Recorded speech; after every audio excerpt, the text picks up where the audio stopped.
அகர முதல எழுத்தெல்லாம் ஆதிபகவன் முதற்றே உலகு. நெஞ்சமெங்கும் நிறைந்திருக்கும் அன்பு நெஞ்சங்களுக்கு எனது அன்பார்ந்த வணக்கம். நான் உங்கள் 5ஆம் தலைமுறை ஜோதிடர் ராம்குமார் ராஜேந்திரன். இன்னைக்கு நாம் பார்க்கக்கூடிய தலைப்பு, தனுசு ராசி அன்பர்களுக்கு நடக்கவிருக்கும் சனி பகவானுடைய வக்ர நிவர்த்தி. சுமார் 139 நாட்கள் நடைபெறவிருக்கும் இந்த நிகழ்வானது ஜூன் 30ஆம் தேதி முதல் நவம்பர் 15, 2024 வரை நீடிக்கவிருக்குங்க.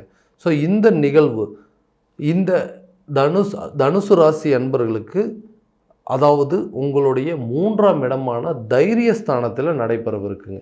ஸோ சனி வக்ர நிவர்த்தி, அதாவது சனி தன்னுடைய இருக்கும் இடத்திலிருந்து வக்ர நிலை என்று சொல்லுவார்கள். அதாவது தன்னுடைய போக்கை மாற்றிக்கொள்ளக்கூடிய நிலை. பூரட்டாதி நட்சத்திரத்தில் இருக்கும் இந்த சனி பகவான் அந்த சதய நட்சத்திரம், பின்பு அவிட்ட நட்சத்திரம் ஆகிய நட்சத்திரங்களுக்கு மாறுபடக்கூடிய நிலையை தான் இந்த வக்ர நிலை அப்படின்னு சொல்லுவோம்.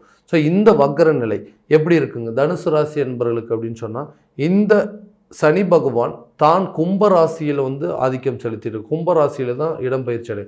இந்த நிலை, இந்த வக்ர நிலை அப்படிங்கிறது இதுவரைக்கும் யாருக்கெல்லாம் தேவையில்லை, அதாவது யாருக்கெல்லாம் பாதிப்பு கொடுத்துட்டு இருந்ததோ அவங்களுக்கெல்லாம் ஒரு நல்ல பலனை ஏற்படுத்தக்கூடிய நிலையானது இந்த வக்ர நிலை.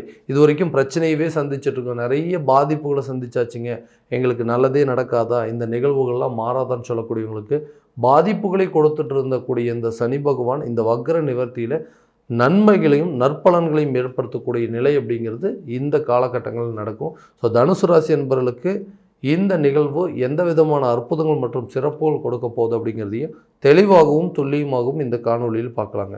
நம்ம சேனலை ஃபஸ்ட் டைம் பார்க்குறவங்க அதை சப்ஸ்கிரைப் பண்ணிக்கோங்க, பெல் பட்டனை கிளிக் பண்ணி ஆல் அப்படிங்கிற ஆப்ஷன் கொடுத்துக்கோங்க. ஸோ தனுசு ராசி அன்பர்கள், குரு பகவானை அதிபதியாக கொண்டவர்கள், உங்களுடைய ராசிக்கு 3ஆம் இடத்துல இந்த தைரியஸ்தானத்தில் தான் இந்த நிகழ்வானது நடைபெறவிருக்குங்க. ஸோ தனுசு ராசி அன்பர்கள் அப்படின்னாவே எல்லாத்தையும் ஸ்ட்ரெயிட் ஃபார்வர்டாக சந்திக்கக்கூடிய ஒரு நபர்கள் அப்படின்னு சொல்லுவோம். எதுலேயுமே நீதி நெறி தவறாதவர்கள், தைரியமும் துணிச்சலையும் கொண்டவர்கள் அப்படின்னு சொல்லுவோம். தன்னுடைய மனசுக்கு ஒரு விஷயம் சரின்னு பட்டுதுன்னா அது யார் தடுத்தாலும் செய்யாமல் இருக்க மாட்டீங்க. அதே விஷயம் தன் மனசுக்கு அது தப்புன்னு தெரிஞ்சதுன்னா யார் சொன்னாலும் அதை செய்ய மாட்டீங்க. ஸோ எல்லா விஷயத்தையுமே கரெக்டான, அதாவது நேர்மை நெறி தவறாமல் செய்து முடிக்கக்கூடிய நபர்கள், தர்மத்திற்கு கட்டுப்பட்டவர்கள், அதே போல் தன்னடக்கம் கொண்டவர்கள் அப்படின்னு சொல்லாங்க. தனக்கு ஒரு விஷயம் தேவை அப்படின்னா அது எவ்வளோ பெரிய பிரச்சனைகள், எவ்வளோ பெரிய கஷ்டங்களை சந்தித்தாலுமே அதை அடைஞ்சே தீரணும் அப்படின்னு நினைக்கக்கூடிய ஒரு நபர்கள் அப்படின்னு சொல்லலாங்க. ஸோ யாருக்கும் எல்லளவும் துரோகம் செய்யக்கூடாது அப்படின்னு நினைக்கக்கூடியவர், வைராகிய குணம் படைத்தவர்கள். தனக்கு ஒரு விஷயம் கரெக்டுன்னு பட்டுருச்சு அப்படின்னா யார் தடுத்தாலும் அதை நம்ம செய்யாமல் இருக்க மாட்டோம் அப்படின்னு சொல்லக்கூடிய ஒரு நபர்கள். ஸோ இந்த நபர்கள் கடந்த சில காலகட்டங்கள், அதாவது இந்த 7.5 சனியோட தாக்கங்கள்லேருந்து நிறைய பிரச்சனைகளை சந்தித்து, ஸோ அந்த பிரச்சனைகள்லேருந்து இப்போ தான் நம்ம மீண்டு வந்திருக்கோம். இருந்தும் இந்த சனி பகவானுடைய பயிற்சி நமக்கு எந்த விதமான தாக்கத்தை கொடுத்துட்ருக்கு. இன்னும் நம்மளுடைய வாழ்க்கையில் எந்த ஒரு முன்னேற்றமும் அடையிலேயே, அதே நிலை தான் தொடர்ந்து போயிட்டுருக்கு அப்படின்னு சொல்லவங்களுக்கு இந்த வக்ர நிலையானது கண்டிப்பாக ஒரு நல்ல காலகட்டமாக இருக்க போது தன்னுடைய நிலையிலிருந்து மாற்றம் அளித்து தன்னுடைய பலன்களை அப்படிங்கிறத மாற்றி கொடுக்கக்கூடிய ஒரு நிலையை தான் கொடுக்குதுங்க.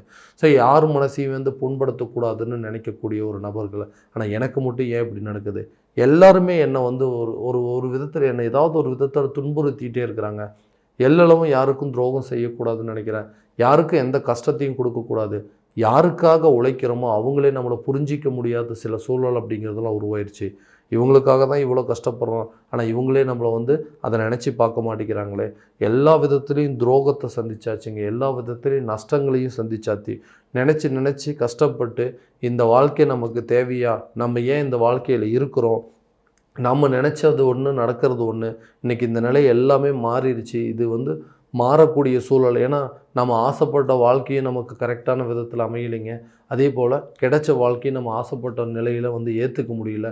இந்த வாழ்க்கை நிலை அப்படிங்கிறது ஏற்கனவே நம்ம கஷ்டமான ஒரு சூழலில் தான் இருந்தோம், இப்போ மீண்டும் அது தேவையில்லாத கஷ்டங்கள்லேயே மாட்டிகிட்ருக்குமே.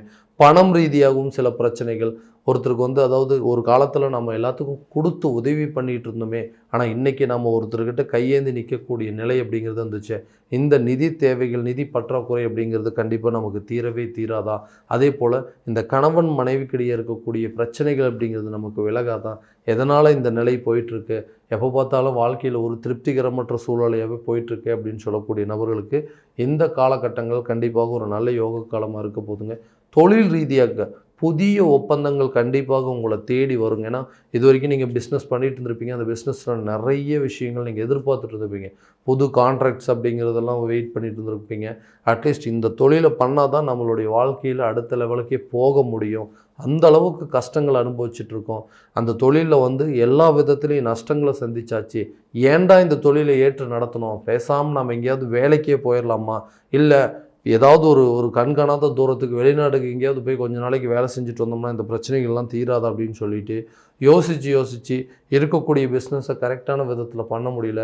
அந்த பிஸ்னஸில் வந்து ஃபினான்சியல் சப்போர்ட் அப்படிங்கிறது நமக்கு கிடைக்கல. யாருமே உங்களுக்கு ஆதரவாகவே இல்லைங்க. இதே நிலை அப்படிங்கிறது தான் தொடர்ந்து போயிட்டுருக்கு. ஏன்னா ஒரு பிஸ்னஸை பண்ணுறோம் அப்படின்னு சொன்னாங்க, அந்த பிஸ்னஸில் ஏதாவது ஒரு விதத்தில் நமக்கு வந்து பெனிஃபிட் அப்படிங்கிறது இருக்கணும். அதாவது சக்ஸஸோ இல்லை லாபகரமான ஒரு சூழல் அப்படிங்கிறது. எல்லா விதத்துலேயும் இந்த பிஸ்னஸில் கடன்கள் மட்டுமே அதிகரிச்சிட்ருக்கு. அந்த தொழிலை வந்து கரெக்டான லெவலில் அடுத்த லெவலுக்கு கொண்டு போக முடியல. இந்த பிஸ்னஸை கொஞ்சம் எக்ஸ்டெண்ட் பண்ணலாம், ஒரு புது பிரான்ச் ஓப்பன் பண்ணலாம், அட்லீஸ்ட் இந்த இருக்கக்கூடிய பிஸ்னஸ்லேயே புதுசாக ஆட்களை சேர்த்து அந்த அடுத்த லெவலுக்கு நம்ம அந்த பிஸ்னஸை கொண்டு போகலான்னு முயற்சி பண்ணுறது எல்லா இடத்துலையுமே வந்து தடைகளாகவே வந்துட்டுருக்கு. 7.5 சனி காலகட்டங்களில் தான் அந்த நிலை நடந்துட்டு இருந்தது. இப்போவும் அதே நிலையாக இருக்குது அப்படின்னு சொல்லக்கூடிய நபர்களுக்கு இந்த வக்கர நிகழ்வு காலகட்டங்களில் தொழிலில் நல்ல ஒரு முன்னேற்றம் இருக்குங்க. கண்டிப்பாக உங்கள் பிஸ்னஸை வந்து அடுத்த லெவலுக்கு கொண்டு போகக்கூடிய அளவுக்கு சில சூழல் அப்படிங்கிறது உருவாகும். புதிய நபர்களுடைய சேர்க்கை அப்படிங்கிறது உங்களுடைய தொழிலில் இருக்குங்க. உங்களுடைய பிஸ்னஸில் வந்து உங்களுடைய பார்ட்னர்ஸ் நல்ல விதமான சப்போர்ட்ஸ் அப்படிங்கிறது உங்களுக்கு கண்டிப்பாக கிடைக்குங்க. ஸோ இந்த நிகழ்வு எல்லாமே பார்த்திங்கன்னா இந்த 139 நாட்களுக்குள்ளே நீங்கள் எடுக்கக்கூடிய முயற்சி உங்களுக்கு கண்டிப்பாக கை கொடுக்கும். அதே போல் இந்த வேலையில் இருக்கிறவங்க, வேலையில் ரொம்ப நாளாக இருக்காங்க, அந்த வேலையிலேருந்து இன்னொரு இடத்துக்கு மாறணும் அப்படிங்கிறது முயற்சி பண்ணிகிட்ருக்கேன். அதே போல் இந்த கம்பெனிலேருந்து இன்னொரு கம்பெனிக்கு நான் வந்து மாறணும் அப்படின்னு முயற்சி பண்ணுறேன், அதுவுமே நடக்க மாட்டேங்குது. அதுக்கு உண்டான காலகட்டமாக இது இருக்குமா அப்படின்னு கேட்டால் கண்டிப்பாக இருக்குங்க. புதுசாக வேலை தேடி முயற்சி பண்ணிகிட்ருக்கிறவங்களுக்கு இந்த நேரத்தில் வேலை கிடைக்கும். ஏன்னா வேலை தேடி விரக்தி அடைஞ்சிட்டிங்க. இனிமேல் வேலைக்கே போகக்கூடாது, பேசாமல் கிடைச்ச வேலைக்கு ஒரு கூலி வேலைக்காவது போயிடலாம் அப்படிங்கிற ஒரு நிலைக்கே தள்ளப்பட்டிருப்பீங்க. இந்த நிலையெல்லாம் உங்களுடைய கல்வி, ஏன்னா படித்த படிப்புக்கு தகுந்த வேலை கிடைக்கல அப்படிங்கிறது ஒரு பெரிய விரக்திங்க. இந்த காலகட்டங்களில் படித்த படிப்புக்கு தகுந்த மாதிரி ஒரு சில வேலைகள் கிடைக்குங்க. இருக்கிற வேலையை பிடிச்சி செய்யக்கூடிய ஒரு நிலை அப்படிங்கிறது மாறும். அதே போல் ஒரு வேலையிலேருந்து இன்னொரு இடத்துக்கு ட்ரான்ஸ்ஃபர் எதிர்பார்த்துட்டு இருந்தீங்கன்னா கண்டிப்பாக இந்த காலகட்டங்களில் நடக்குங்க.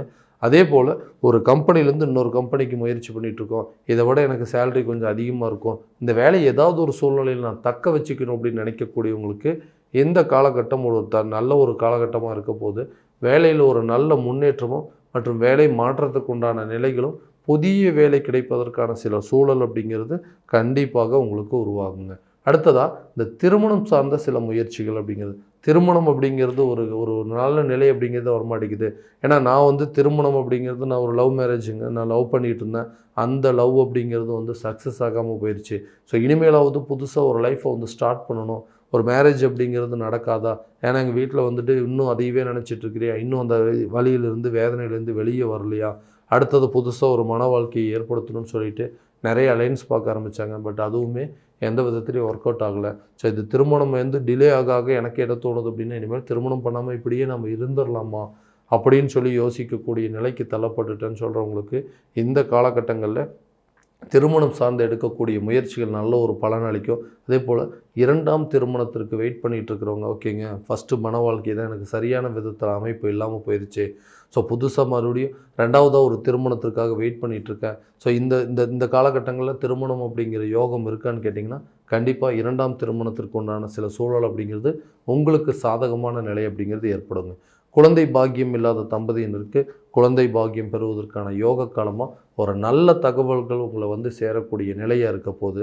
அடுத்ததாக இந்த கணவன் மனைவிக்கிடையே சில கருத்து வேறுபாடுகள் அப்படின்னு சொல்லி எதுக்கு எடுத்தாலும் சண்டை போட்டுகிட்டே இருக்கோம், ஏன் எதுக்காக சண்டை போடுறோன்னே தெரியலைங்க, ஏதாவது ஒரு நிலையில் எங்களுக்குள்ள ஆர்கியூமெண்ட்ஸ் அப்படிங்கிறது நடந்துகிட்டே இருக்குது, ஒருத்தருக்கு ஒருத்தர் எப்போவுமே நாங்கள் விட்டு கொடுத்து போகிறதில்ல, நான் ஒன்று சொல்ல அவர் ஒன்று சொல்ல, அதே போல் எங்களுடைய 2 பேர்த்தோட அமைப்பு அப்படிங்கிறதே இப்படி தான் இருக்குது, எங்களுக்குள்ள ஒரு நல்ல அண்டர்ஸ்டாண்டிங்கே இல்லை, பேசாமல் பிரிஞ்சு வாழலாமா அப்படிங்கிற நிலைக்கே தள்ளப்பட்டுட்டோம். நிறைய பேர் பிரிஞ்சு ஒருத்தருக்கு ஒருத்தர் பேசிக்காமல் 2 பேர் தனித்தனியாக பிரிஞ்சு வாழக்கூடிய நிலை அப்படிங்கிறதா இருக்குது. கணவன் மனைவிக்கு ஒரு நல்ல அண்டர்ஸ்டாண்டிங் அப்படிங்கிறது வராதா, இந்த காலகட்டங்களில் எங்களுக்குள்ளே ஏதாவது சேர்ந்து வாழ்கிறதுக்கான யோகம் இருக்கா, இல்லை மியூச்சுவலாக நாங்கள் 2 பேரும் பிரிஞ்சு தான் போகோமா, நான் நினச்ச வாழ்க்கையில் எப்போ தான் எனக்கு வாழ முடியும் அப்படின்னு சொல்லி யோசிச்சுட்டு இருக்கிறவங்களுக்கு இந்த காலகட்டங்களில் நீங்கள் நினைக்கக்கூடிய நிகழ்வுகள் அப்படிங்கிறது உங்களுக்கு சாதகமாக இருக்குங்க. இந்த பிரச்சனையினால் உங்கள் குழந்தைகளையும் நிறைய அளவில் நீங்கள் அஃபெக்ட் பண்ணியிருப்பீங்க. இந்த நிலை மாறும் அப்படிங்கிறத நீங்களாக முழுமையாக தெரிஞ்சுக்குவீங்க.